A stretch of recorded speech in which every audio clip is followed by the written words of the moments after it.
अवधूत चिंतन श्री गुरुदेव दत्त. श्री स्वामी समर्थ. माझ्या चॅनलवरती तुमचं मनापासून स्वागत आहे. श्री स्वामी समर्थ या नावामध्ये खूप सुख आहे, आधार आहे, आपुलकी आहे, माया आहे. ज्यांना हे समजले त्यांनी जग जिंकले. स्वामी जिंकले. या भक्तांच्या आयुष्यामध्ये स्वामींची कधीही कशाचीही कमतरता पडू दिली नाही. स्वामींना जिंकण्यासाठी किंवा स्वामींना आपले गुरु बनवण्यासाठी काहीही करावे लागत नाही. स्वामींची भक्ती मनापासून करायची आहे. स्वामींना मनापासून गुरु करायचे आहे. ज्या वेळेस तुम्ही स्वामींची भक्ती मनापासून करता त्यावेळेस स्वामींचे अनुभव, स्वामींचे चमत्कार आल्याशिवाय राहणार नाही. ज्यांना स्वामींची भक्ती करायची आहे त्यासाठी काहीही लागत नाही. मनामध्ये भावना आणि मनामध्ये विश्वास असणे गरजेचे आहे. त्यावेळेसच तुम्ही कधीही कुठेही स्वामींची भक्ती करू शकता. स्वामींवर असलेला विश्वास सर्व काही शक्य करून दाखवितो.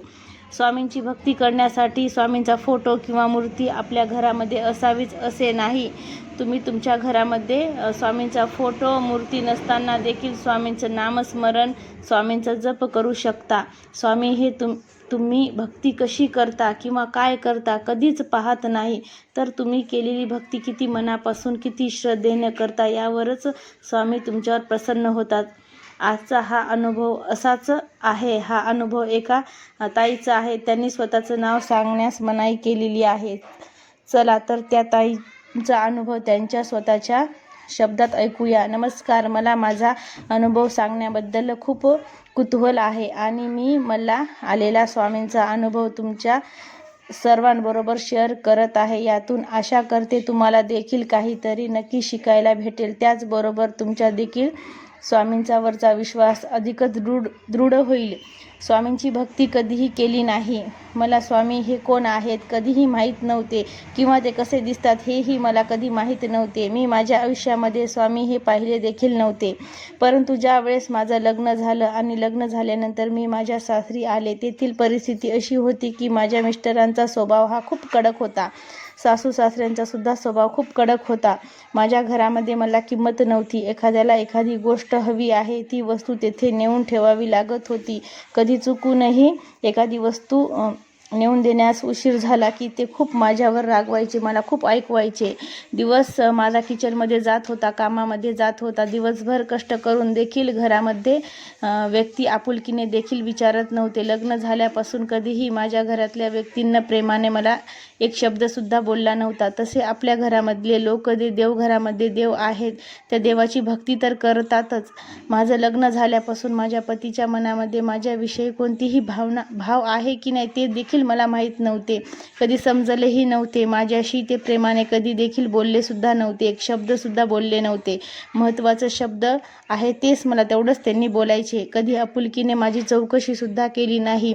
माझ्यावर देखील कधी प्रेमाने दोन शब्द मला बोलून त्यांनी वाटले नाहीत. त्यातच हे स्वीकार करायचे आणि आलेल्या दिवसांना तोंड द्यायचं. आपलं आयुष्य जगायचं, सुरुवात करायची. जे चाललंय ते चालू द्यायचं. प्रत्येक दिवसाला तोंड द्यायचं, आयुष्य जगत राहायचं. असे खूप दिवस निघून गेले. प्रत्येक दिवसाला, प्रत्येक गोष्टीला अपमान घरामध्ये होत होता. कितीही काम केलं तरी देखील कोणाला माझ्यावर विषयी भावना वाटत नव्हत्या. कोणालाही माझी माया येत नव्हती. परंतु असा विचार करायचे की काय करायचं, आता जे दिवस आहेत ते भोगायचे आहेत आणि ते संपवायचे आहेत. मला माहीत नव्हते की माझे मिस्टर माझ्यावर प्रेम करतात की नाही, परंतु त्यांना एखादी गोष्ट लगेच त्यांच्या हातामध्ये हवी असायची. परंतु माझ्याकडनं थोडा उशीर झाला की ते माझ्यावरती ओरडायचे आणि त्यांच्या ओरडण्याच्या आवाजांनी मी घाबरून जायचे. एके दिवशी माझ्या मोबाईलवर स्वामींचा फोटो पाहिला. हे अक्कलकोटचे आहे अशी थोडीफार माहिती मिळाली. परंतु मला हे देखील समजले नाही की स्वामींची भक्ती केल्यानंतर स्वामी हे आपल्या भक्तांवर नक्की प्रसन्न होतात आणि त्यांच्या सर्व दुःख, अडचणी, संकट दूर करतात.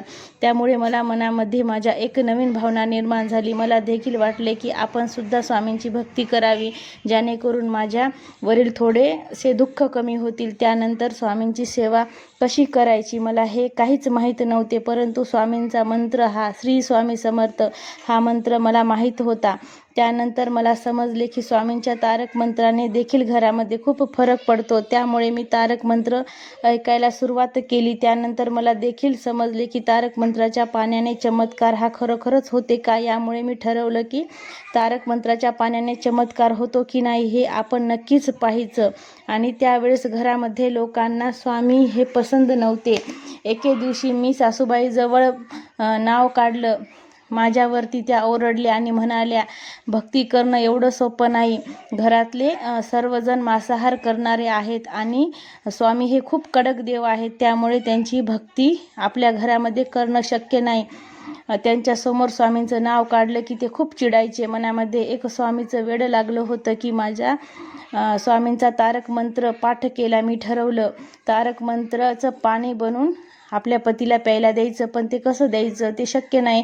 घरामधले सगळे लोक घरामध्ये असायचे. तर मग मी काय करायचे, मला थोडेसे 15-20 मिनटं मला दुपारी भेटायचे आराम करण्यासाठी माझ्या बेडरूममध्ये. तर मग मी ठरवलं की मी बेडरूममध्ये बसूनच तारक मंत्र म्हणणार. मी दररोज बेडरूममध्ये पाणी ठेवायचे आणि पाण्यावरती हात ठेवून थोडीशी साखर टाकून मी तारक मंत्र दररोज म्हणायचे. पण हे प्यायला कसं देणार हे पण मला प्रश्न पडला. माझे मिस्टर कडक, सासूबाई कडक, हे कशाचं पाणी ते विचारतील मला.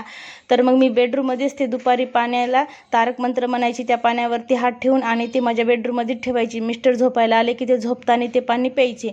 मी 7 दिवस दररोज केले की 7व्या दिवशी मला त्यांनी जेवले का हा शब्द विचारला. 2 वर्षातून त्यांनी मला पहिली वेळेस विचारला की तू जेवलीस की काय.